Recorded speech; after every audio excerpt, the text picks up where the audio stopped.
Hi everyone, this is Amy, and welcome back to my channel. Today we're making cheese katsu. For this dish, we need 4 slices of low moisture mozzarella cheese. We want these to be about 3 inches by a 1/2 inch thick, and save the rest of that mozzarella to make some delicious mozzarella sticks, which I actually did for lunch one day, because that's what I eat when I'm not filming. We also need a pound of pork, and yes, that sounds weird, but everything in Japan has a little bit of pork in it. So I have 4 thin cut pork chops, but we want to pound these down to about 1/8 of an inch thick. So I'm placing this in a little parchment. Cannot find my meat tenderizer once again.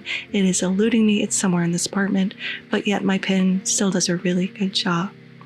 So go ahead and pound down all 4 pork chops before laying them out on your workbench and liberally seasoning with some kosher salt and some freshly ground black pepper. And be sure to hit both sides because we're going to fry these. We want a lot of flavor in our final dish.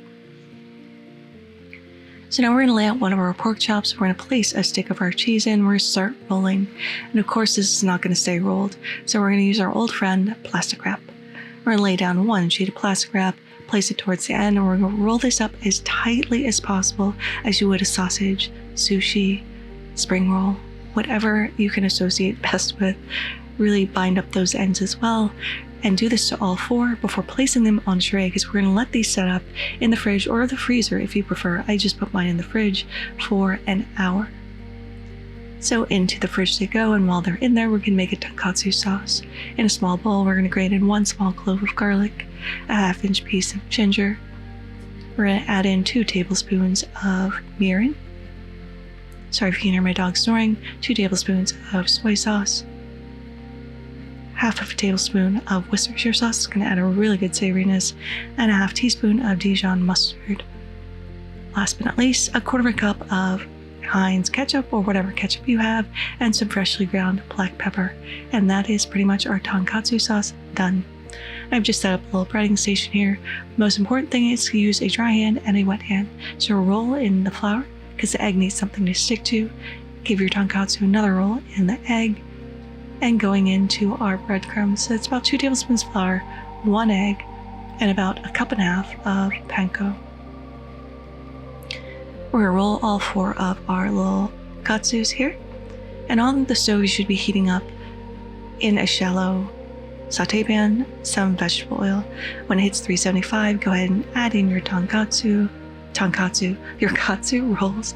And we're going to cook these until they're golden brown and cooked through on both sides. Now this is traditionally served with some shaved cabbage, so that's what I have here. So let's go ahead and give this a taste.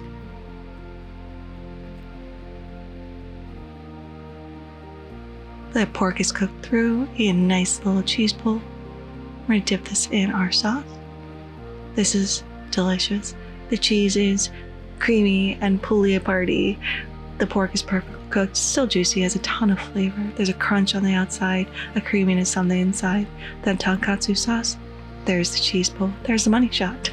It's sweet, savory, a little salty, and the perfect complement. It cuts through the fattiness of this as well. But this is so easy to make and so delicious. But there it is, cheese katsu. I hope you all try to make this in your home.